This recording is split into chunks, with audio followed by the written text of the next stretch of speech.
So Dharma is the imperative to be one with the light of this universe.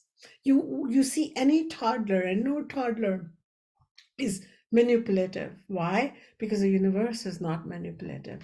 No toddler lies apart from some childish uh, fabrication of the imagination, but there is no intentional falsehood in a toddler. Why? Because as a child, we are one with the universe, which is straightforward, true, and simple, guileless.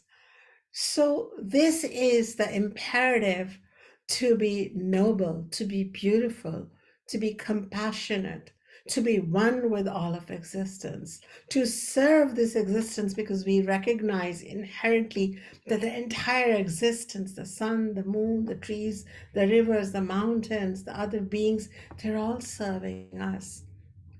And when we take action in alignment with Dharma, Dharma rakshati rakshataha, the cosmic Dharma comes and supports us and makes our endeavors successful and satisfying.